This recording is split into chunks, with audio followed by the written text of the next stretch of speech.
राजस्थान में क्या राज्य का राज खत्म हो गया है? सवाल ये बहुत बड़ा है, लेकिन अब खबरें हैं कि वसुंधरा राजे पर भाजपा एक बड़ा दांव लगाने जा रही है।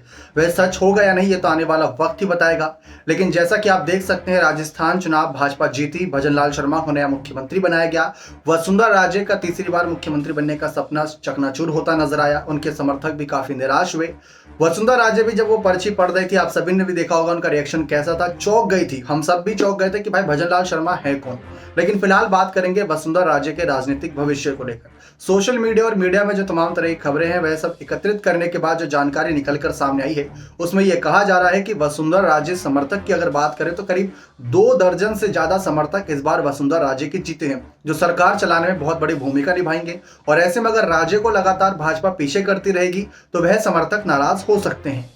तो ऐसे में ये भाजपा मुसीबत मोल नहीं लेना चाहेगी लोकसभा चुनाव 2024 से पहले, खासकर इसी वजह से खबरें हैं कि वसुंधरा राजे को इस बार लोकसभा चुनाव के मैदान में उतारने को लेकर विचार विमर्श चल रहा होगा, क्योंकि महिलाओं के आरक्षण का मुद्दा बहुत जोरों शोरों से उठा था। जैसा कि आप जानते हैं, वसुंधरा राजे पहले भी राजस्थान की सत्ता तक तो बहुत अच्छा काम किया है, लेकिन राष्ट्रीय स्तर की सत्ता पर आजमाने का ये बहुत अच्छा मौका है कि अब राजस्थान में उनको ज्यादा बड़ी कोई जिम्मेदारी नहीं सौंपी गई, तो क्यों ना इस बार राष्ट्रीय स्तर पर उनको आजमाया जाए। लेकिन इसमें एक बड़ा मामला और एक पेच ये फंसेगा कि अगर भाजपा वसुंधरा राजे को भी लोकसभा चुनाव के मैदान में उतार देती है तो उन पर परिवारवाद का आरोप लग सकता है, क्योंकि पहले से ही वसुंधरा राजे के बेटे दुष्यंत सिंह को भाजपा ने सांसद का चुनावी लड़ाया था और वह जीते भी थे।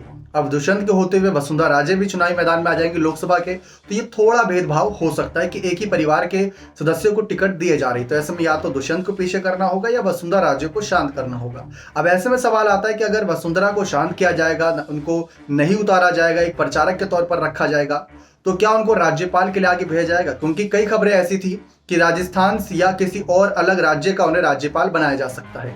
लेकिन वसुंधरा राजे के परिवार का पुराना इतिहास रहा है कि इनकी माताजी ने भी राज्यपाल का पद स्वीकार नहीं किया था, क्योंकि राज्यपाल की भूमिका कुछ यूं होती है कि वह राजनीति से दूर हो जाता है और राजनीति लोगों की सेवा तक लेकर जाती है। तो ऐसे में वसुंधरा राजे राज्यपाल का पद ठुकरा सकती हैं। पहले भी विंध्य राजे ने वो पद ठुकराया था, तो हो सकता है कि वसुंधरा राजे भी वो पद ठुकरा दें। लेकिन अब देखना दिलचस्प रहेगा कि जेपी नड्डा ने भी साफ कहा कि वसुंधरा राजे जैसे बड़े चेहरों को हम आगे एक्सपीरियंस के तौर पर देखते हैं कि वे लोगों को और साधने में और नेताओं को तैयार करने में आगे लगेंगे। लेकिन वसुंधरा राजे के क्या चाहत है, क्या वे भाजपा से उम्मीद कर रखी है और भाजपा उनको लेकर क्या फैसला कर रही है, ये देखना दिलचस्प रहेगा, क्योंकि कैबिनेट में कई और नेताओं की आवश्यकता रहेगी इस बार। और वसुंधरा राजे जैसी अगर सशक्त नेता सामने आती है तो ये ज्यादा दिलचस्प हो जाएगा। बने रहे चैनल के साथ। बहुत बहुत धन्यवाद।